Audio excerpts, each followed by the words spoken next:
All right, Reggie. I wanted to ask this. I always wondered this on the early Death Row releases. It was always co-executive producers Suge and Dre. And when All Eyes on Me came out, I know Dre left shortly after, but to the best of my knowledge, Dre was still there. But that album was only executive produced by Suge Knight. Do you know Uh, why that was the case? yeah, yeah. Shout out Daz over there on Art's channel. I ain't never seen him so composed. Art doing a great job of not letting him get high and drink and smoking or anything.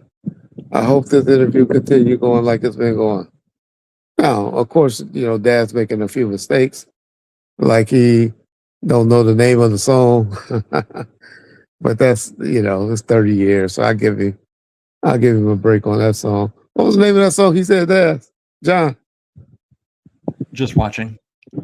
Yeah, and what was it He really was called? close. He said just shopping.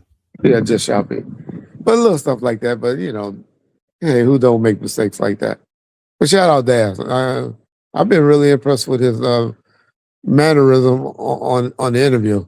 I wonder if it's going to get messy, but it doesn't appear that way yet.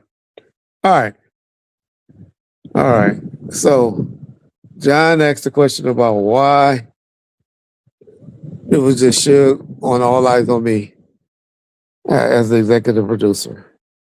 Well, we had a lot of inner fighting going on in January and February of '96 with Dre.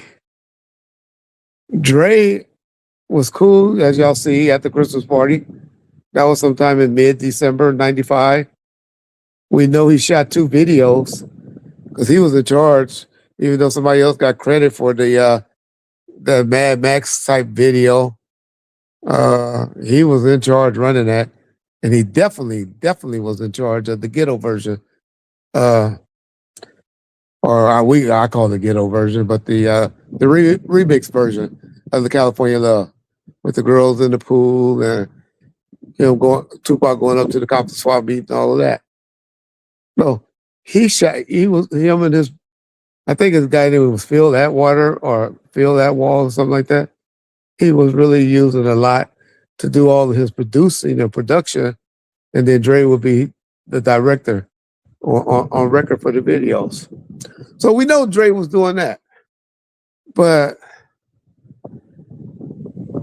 what happened, y'all, is the fallout with Dre not wanting to come to court to testify for Snoop.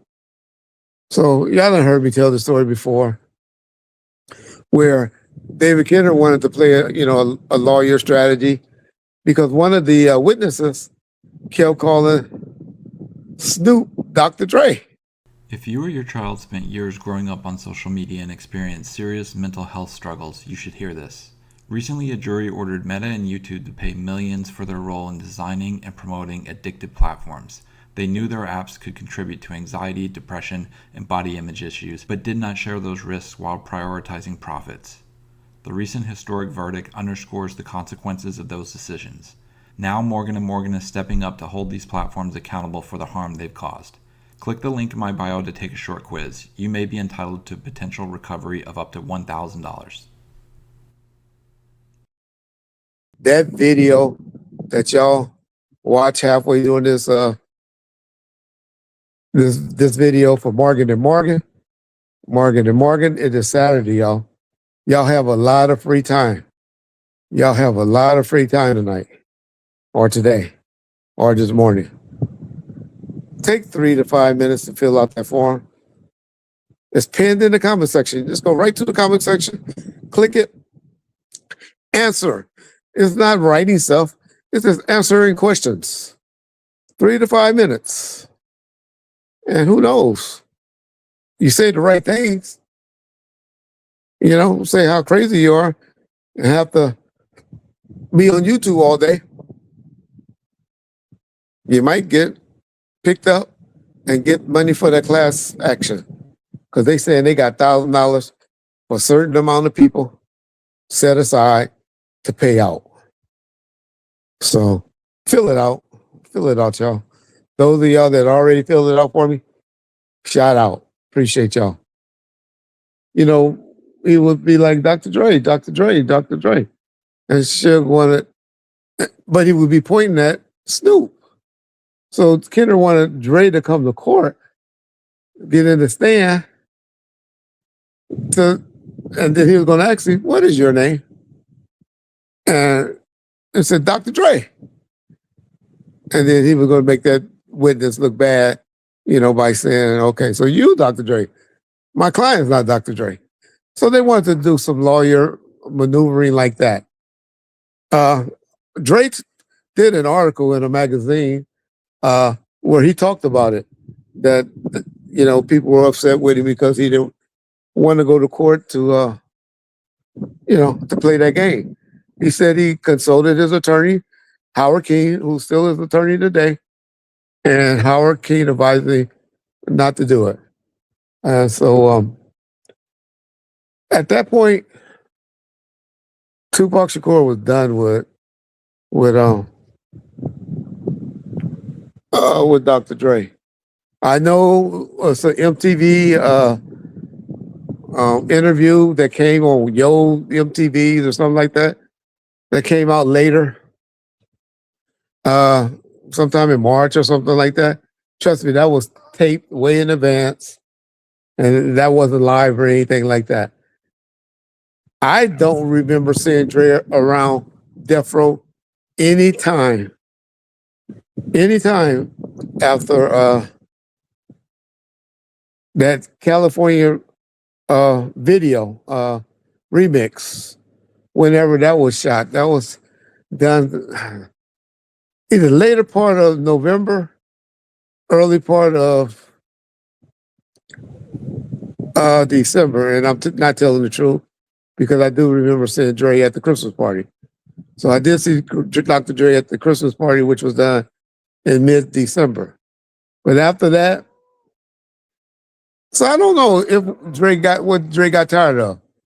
Could it have been Dre got tired of Suge? I remember when Suge beat up that boy, that he wanted to know where Puffy Mama lived and all of that, and he pissed in the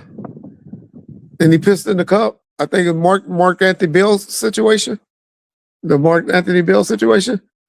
Maybe it was that made Dre like, man, I am tired of this shit.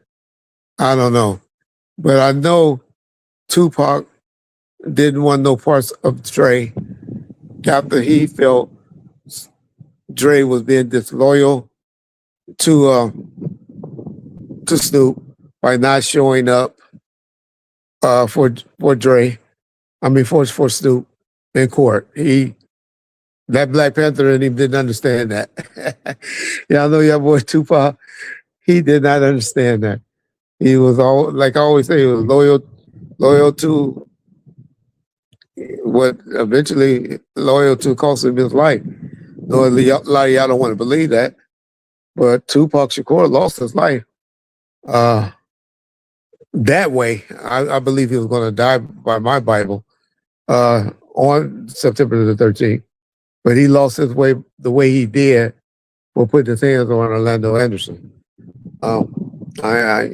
Nobody could tell me any different. And he had no business putting his hands on Orlando Anderson like he did, other than he had no business shooting at two cops. But that nigga was disloyal like that. That was just Tupac. So I know I went a long way to answer your question, John, but the answer to your question is Tupac wasn't fucking with Dre. That's why. Guess who mixed down All Eyes on Me album? Guess who mixed it down? Well, your boy DJ Quick is the one that mixed down All Eyes on Me. And because Dre was normally always the finisher. That was the one that go in there with big bass Turner at Bernie Grubman's. Big Bass Brian was his name. Dre was the one to go in there and finish and did all of that and finish all the Death Row albums.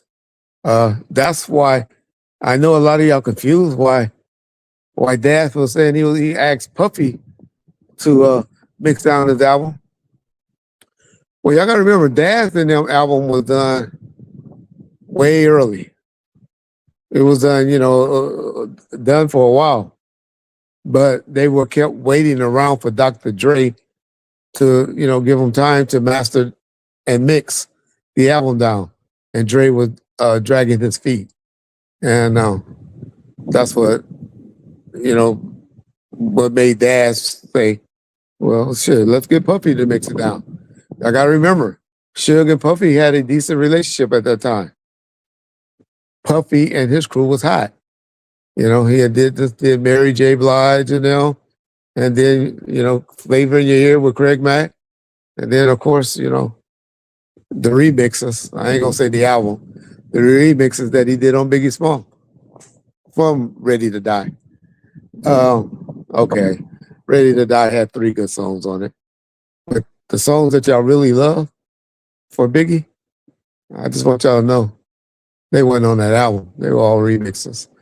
But hey, that's all I got to say. We try to do some content over here about music. No drama. I'm sure some of y'all find some drama in this video, but we really was just trying to do what Bomb First and John really is about. Y'all see all of that great stuff he posted up. Yep. John, you got anything else to add to today's video? Matter of fact, before I let you go, put in this comment section what y'all think. Is the Knicks going to wrap it up tonight? I think they'd be going back to New York. And then they can go on Tuesday and tear that Wrigley City up. Because y'all definitely got it, New York. Y'all know I picked the Spurs before the playoffs started. Y'all was on the live stream with me. But I was wrong. Reggie has been wrong. Again. Shout out New York. Congratulations, y'all. You Knicks fans. I hope y'all don't win tonight, because I really would like to see y'all be able to celebrate it in y'all city on Tuesday. Peace. On first.